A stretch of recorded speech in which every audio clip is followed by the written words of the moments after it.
Hello dear friends, Kuwait में अगर आप आज़ाद वीज़े के ज़रिए से काम कर रहे हो या किसी कंपनी में आके काम कर रहे हो, कंपनी आपको रूम देती है, खाना पीना नहीं देती है, तो खाने पीने पे कितना खर्चा होगा।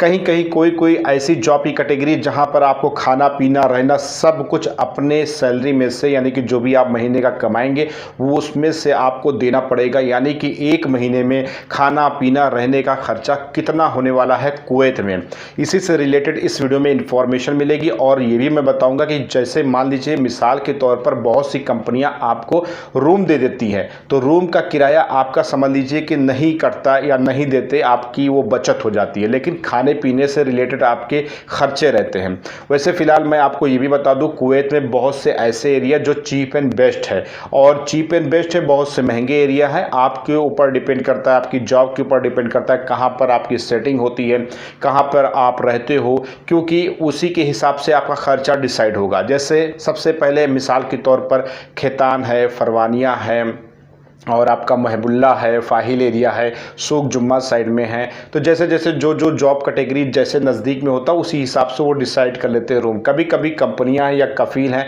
रूम प्रोवाइड कर देते हैं, खाना पीना आपको अपने तरफ से ख़रीद करके खाना पड़ता है। तो एक महीने का रूम का रेंट कितना होने वाला है, एक महीने का खाना पीने पर एक आदमी पर कितना खर्चा होगा, क्योंकि जो आप कमा रहे हो उसी में से सब कुछ खर्चा होगा। तो एक महीने में कितना खर्चा होता है, चलिए इसको हम एक स्टेप बाय स्टेप करके समझ लेते हैं। सबसे पहले जैसे मान लीजिए मिसाल के तौर पे रूम का रेंट। अब रूम का किराया कुवैत में एरिया के हिसाब से रूम का रेंट होता है। जैसे कि मान लीजिए एक रूम है या दो रूम है, थोड़ा सा लॉन है, किचन है, लैट्रिन बाथरूम है, 200, 250, 300 दिनार तक के मिल जाते हैं। 100 दिनार का भी आपका रूम मिल जाता है। 100 दिनार में, 80 दिनार में, 120 दिनार में, 150 दिनार में भी रूम मिल जाता है। अब दरअसल अगर आपकी 250-300 दिनार तनख्वाह है किसी भी कंपनी में या जो भी जॉब कैटेगरी में आप हो, जैसे भी इनकम करते हो, लेकिन अगर आप 100 दिनार दोगे तो फ़ायदा क्या है। तो आप फैमिली में हो तो बात अलग कीजिएगा, आप चलो खर्चा करो, लेकिन अगर अकेले रह रहे हो तो अकेले में तो यार बहुत महंगा पड़ जाएगा।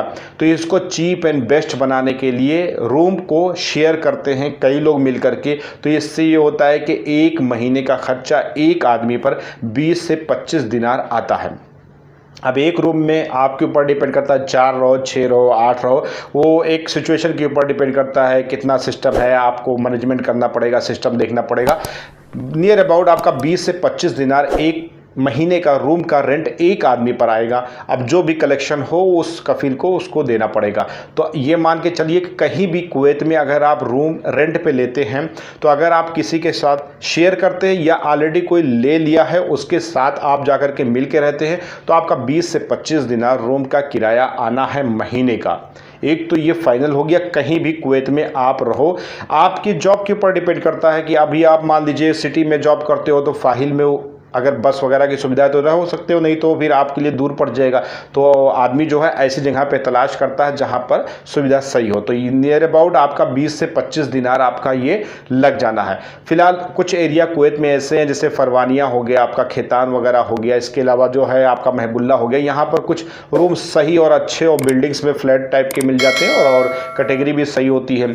तो ये सब में आपका इतना अमाउंट खर्चा हुआ। कुछ कंपनियां, कुछ जॉब में आपको कमरा मिल जाता है लेकिन खाना पीना खुद पकाना पड़ता है। तो ऐसी कैटेगरी में रूम के तहत अगर एक आदमी का 20 से 25 दिनार महीने का खर्चा होता है। अगर आप सेपरेट लोगे तो ये 100 दिनार, 125 दिनार तक जा सकता है, और आपके ऊपर डिपेंड करता है कौन से एरिया में और रूम की क्या कंडीशन है और कैसे क्या हिसाब किताब है और कैसे आपकी सेटिंग होती है। ये ज़्यादा और कम फ्लैक्चुएट हो सकता है, कोई फिक्स अमाउंट नहीं है। लेकिन अगर आप शेयर में जाकर के एंट्री लेते हो, यानी कि कई लोग साझा करके करते हो, तो 20 से 25 दिनार एक आदमी पर एक महीने का रूम का किराया ये आता है। अब चलिए बात कर लेते हैं खाने पर कितना आप खर्च करते हो एक आदमी पर। अब दरअसल अगर यही रूम जो आप अलग अलग खाना पकाओगे या आप रूम को एक जैसे साझा किए उसी तरीके से खाना भी अगर साझा करोगे तब भी कितना खर्चा आएगा। तो बहुत से लोग इस तरीके से भी काम करते हैं, स्टेप बाय स्टेप बारी लगा देते हैं खाना पकाने की, सामान लाने की, पैसा इकट्ठा कर लेते हैं, सबको तनख्वाह मिलती है तो उसी हिसाब से वो महीने भर टेंशन फ्री होकर खाते हैं। और कुछ लोग होते हैं कि अपना 1-2 लोग ही पार्टनर बना कर खाते हैं, कुछ लोग अकेले खाते हैं। तो यहाँ कुवैत में वैसे फ़िलहाल मैं आपको बता दूँ कि कुवैत में अगर आप किसी भी तरह से अलग पका रहे हो या रूम में साझा कर रहे हो, फिर भी आपका महीने का, अब देखिए मैं आपको परचेसिंग करके तो नहीं दिखा सकता ना कि एक एक चीज़ लहसुन मिर्चा हल्दी धनिया मैं परचेस करके आपको दिखाऊं इतना इतना रुपये मिलता। वैसे फ़िलहाल मैंने शबी हसन ब्लॉग करके एक चैनल बनाया है, उस पर मैं वीडियोस डालता रहता हूँ व्लॉग से रिलेटेड, उसमें शायद मेंशन कर दूँ मैं, लेकिन यहाँ पर तो मैं नहीं दिखा सकता। लेकिन दोस्तों आपको बता दूं कि एक महीने का जो खर्चा खाने पीने का आता है वो 20 से 25 दिनार मैक्सिमम 30 दिनार तक आता है। अगर आप जैसे मान लीजिए यहाँ पे एक मुर्गी का गोश्त 1 किलो खरीदते हैं तो 1 दिनार का मिलता है। अगर आप 1 दिनार का मसाला ले लेंगे हल्दी धनिया मिर्चा, तो एक आदमी के लिए 2 महीने के लिए वो 1 दिनार का मसाला हो जाएगा। यानी कि आपका देखा जाए तो नियर अबाउट 30 दिनार मैक्सिमम, बहुत ही अच्छा खाना खाओगे तब आपका 30 दिनार खर्चा होगा। अगर आप बचत करके खाओगे तो 20 दिनार और 25 दिनार के बीच में ये आपका हो सकता है। एक महीने का एक आदमी का खर्चा जो होता है खाने पीने का 20 से 25 दिनार आता है। और यही नहीं, बहुत से ऐसे लोग हैं जो कफ़ील के घर में काम करते हैं, कफ़ील से खुद 20 दिनार लेते हैं खाने पीने का और अलग पकाते हैं, उनका भी इसी तरीके से एडजस्टमेंट हो जाता है। उसी तरीके से आपका भी हो जाएगा। मैक्सिमम आपका 30 दिनार तक जाएगा, इससे ज़्यादा नहीं जाएगा। अब ये चीज़ दोनों इंक्लूड करेंगे, जैसे कि 25 दिनार 20 दिनार आपका किराया आ रहा है, 30 दिनार मैक्सिमम 30 दिनार है, नहीं तो 25 दिनार के अंदर खाना भी आपका हो जाता है कुवैत में। तो ये जोड़ेंगे तो आपका 55-60, ये नियर अबाउट आप 50 KD समझ लीजिए कि ये महीने का आपका खर्चा होगा।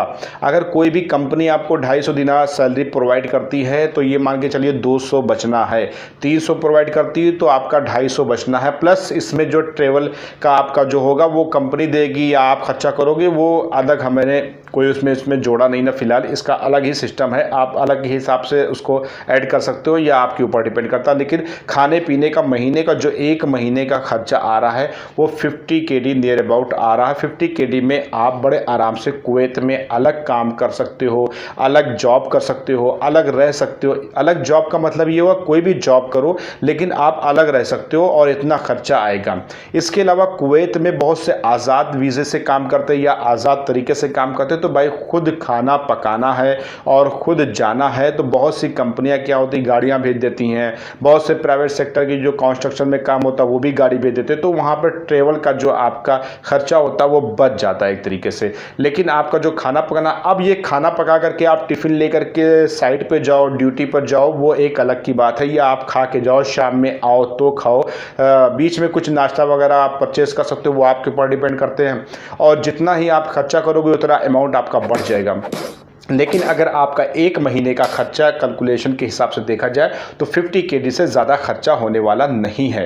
ये मैं आपको एक तरीके से बता रहा हूँ, एक आदमी बता रहा हूँ। और अगर इसको आप बढ़ाएंगे तो वो आपके ऊपर डिपेंड करता है, बढ़ जाएगा, आप अच्छा खाओ और अच्छा खाओ। और फिलहाल अगर बचत करोगे तो 50 KD में बहुत ही अच्छी तरीके से आप खा सकते हो, रह सकते हो। और एक चीज़ और है, कहीं कहीं किराया आपका जो है डिस्टर्ब कर सकता है, बढ़ सकता है अमाउंट। जैसे मान लीजिए शेयर होल्डर जो है 2 ही 3 है, किराया अगर मान लीजिए 100-120 है तो वहाँ पर अमाउंट पर आदमी पर 30 दिनार 40 दिनार भी हो सकता है, वो एक अलग की बात है। आप ढूंढ करके इस तरीके से अपने रूम को साझा करिए और आपका हर आदमी का अमाउंट आपका कम हो जाएगा। तो कुवैत देश में एक महीने का खर्चा 50 KD आता है, 50 KD आएगा, खाना पीना रहना रूम सब मिला करके। आई होप कि ये वीडियो आपको अच्छी लगी होगी। कोई भी तरह का किसी भी तरह की कोई भी कंफ्यूजन रह गई हो, सवाल रह गया हो, कमेंट बॉक्स में जाके कमेंट करो, मुझे लगेगा उससे रिलेटेड मैं वीडियो दूंगा। नहीं है तो मैं एक छोटा सा कमेंट करके आपके सवाल का जो है जवाब मैं ज़रूर दूंगा। मिलता हूँ नेक्स्ट वीडियो में कुछ नई जानकारी के साथ, तब तक अपना ख्याल रखिए। सलाम, नमस्ते, सत श्री अकाल।